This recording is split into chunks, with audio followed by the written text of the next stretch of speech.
Money, power, and influence aren't exactly very easy to come by. Believe me, it takes time, effort, and a healthy amount of under-the-table dealings to achieve these things. Or if you're lucky enough, you'll be born into a family that already has. Over the centuries, these particular families have managed to accumulate insane amounts of money, power, and influence, subsequently using it to place themselves in very convenient and important parts of society. These families are so powerful, they've basically won the economic game and done a tiny bit of shaping society to their whims. These are some of the most powerful families in the world. Rothschild family.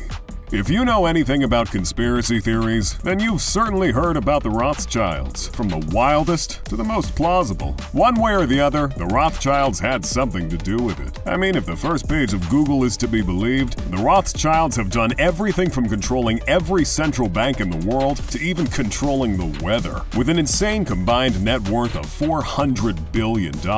Who are the Rothschilds really? Alien emissaries, or just some incredibly rich people? Well, what they are is an international banking and finance dynasty of German descent. They rose to international prominence in the early 18th century and subsequently established operations all across Europe. They were even elevated to nobility by the Austrian government. So yes, they are just incredibly wealthy. But you probably guessed that. The Rothschilds' historical rise to power started with Meyer Rothschild, whose keen talent for finance eventually led him to become a prominent member of the global banking industry and installed his 5 sons in the financial capitals of Europe. They successfully adapted to the Industrial Revolution during a rise in economic growth throughout Europe, landing themselves an oligopolistic position in the world trade of oil and metals. The Rothschilds were so powerful they could loan money to entire countries. Their clientele wasn't your everyday wealthy lord. No, they were out there loaning billions to entire governments. In 1825, they supplied enough coin to the Bank of England to avert a market liquidity crisis. They granted loans to France after its defeat by Prussia, and they granted a £4 million loan to the British government after just being asked a few hours prior. They were, simply put,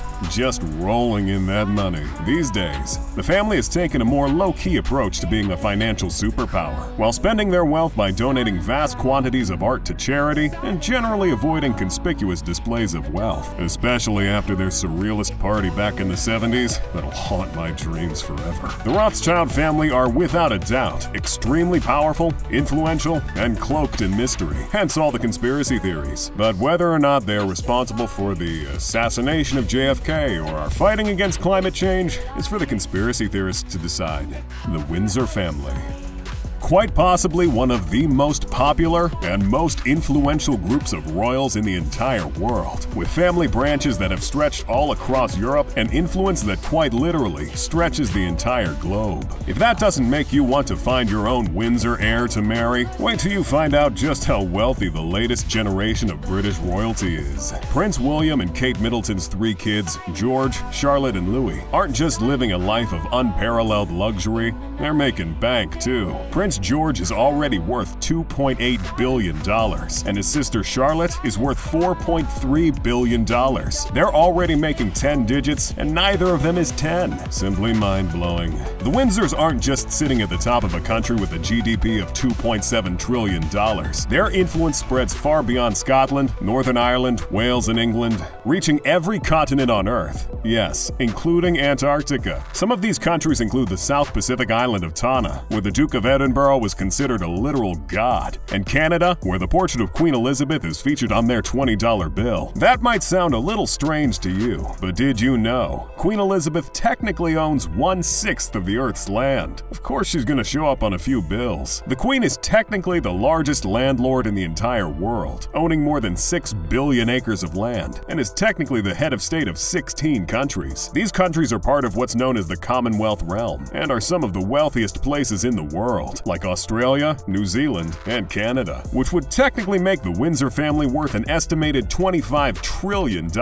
Now that is a lot of power. The Windsors might be running a constitutional monarchy these days, but that doesn't diminish just how influential they are. I mean, people have actual tattoos of the royal family on them. I'm talking about permanent drawings of Queen Elizabeth on their bodies. You can only wish you were that popular. And what's popularity if you can't back it up with ridiculous amounts amounts of wealth. The Windsors sure can. They own several castles, mansions, and estates, all of which are incredibly expensive, and they didn't even need to buy most of them. There's also the Royal Collection, an art collection owned by the British royal family, which is one of the largest art collections in the world, with over 7,000 paintings, 40,000 watercolors and drawings, and about 150,000 old master prints. They've got historical photographs, tapestries, and the crown jewels worth $4 billion.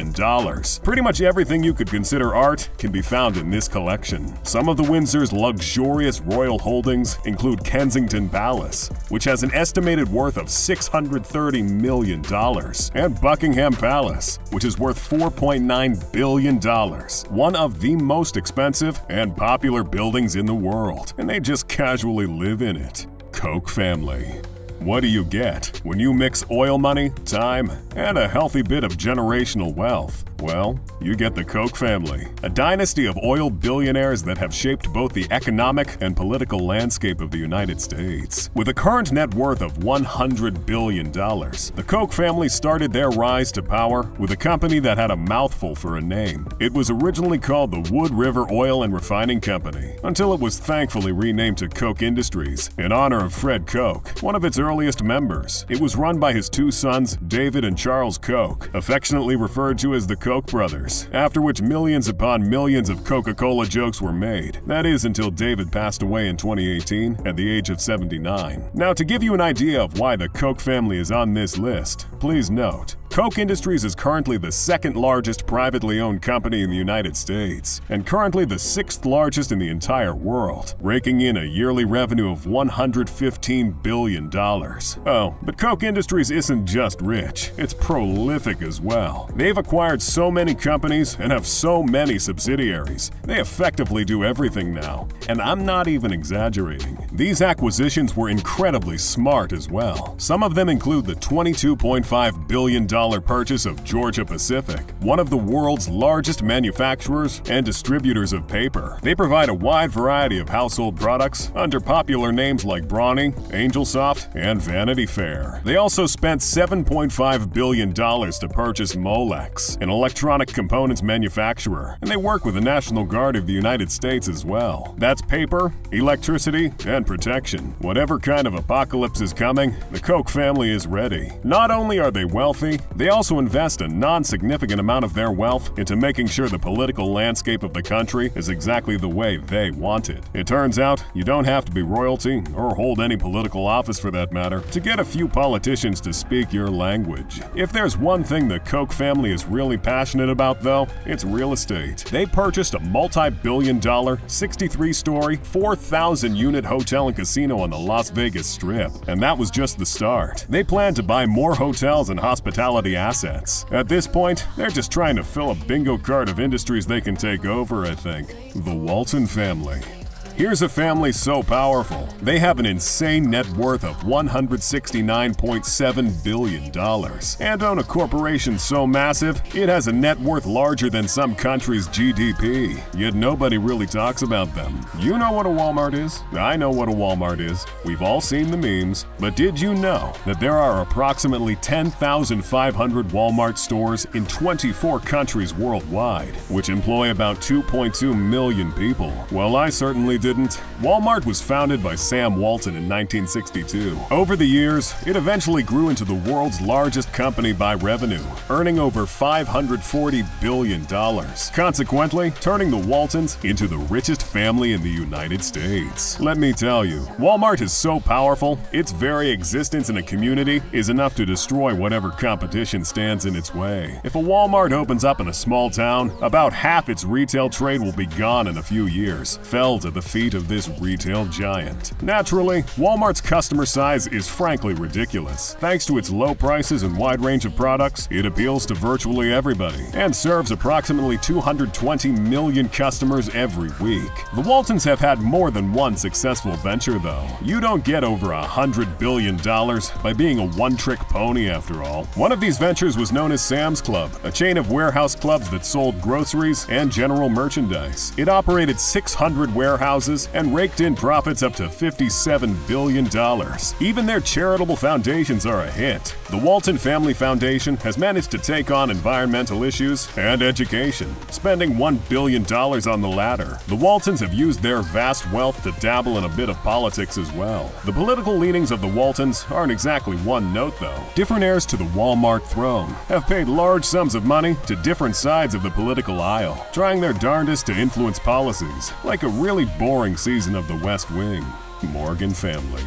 This family's rise to international prominence started in the late 19th century with perhaps the most famous Morgan of them all, John Pierpont Morgan. That guy in all the documentaries about early industrializing America? Born to be a banker, J.P. Morgan would follow in his father's footsteps and get embroiled in the financial sector, becoming one of the most famous bankers in the world, eventually immortalized by one of the most powerful financial institutions in the United States, J.P. Morgan & Company. J.P. Morgan didn't build the first billion-dollar company by banking alone, though. In the late 1890s, he turned his attention to the steel industry. He developed an alliance with the president of Carnegie Steel and purchased the company for $480 million, an amount which, at the time, was more than the U.S. federal government's entire budget. You gotta spend money to make money, and boy did he make money. In 1901, J.P. Morgan merged his steel companies and established U.S. Steel,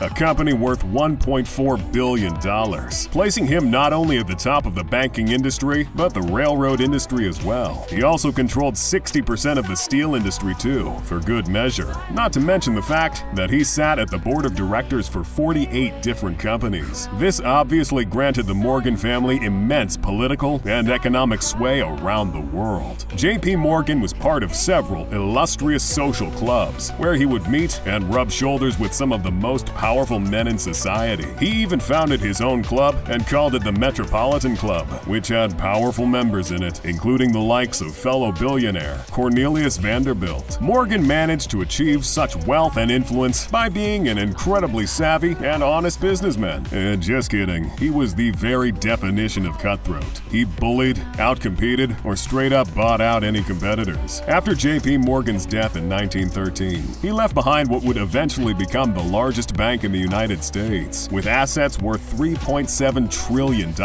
It has acquired so many banks over its lifespan that J.P. Morgan & Chase is officially the largest bank in the world by market capitalization. What else could you possibly expect from a family powerful enough to control the U.S. gold supply and organize a syndicate of bankers to stabilize the economy of a whole country? Which family do you think is the most powerful? Conspiracy theories aside. And if you want to know how these billionaire families stay so wealthy, then click on the video on the screen and find out where the richest billionaires hide their money. See you there.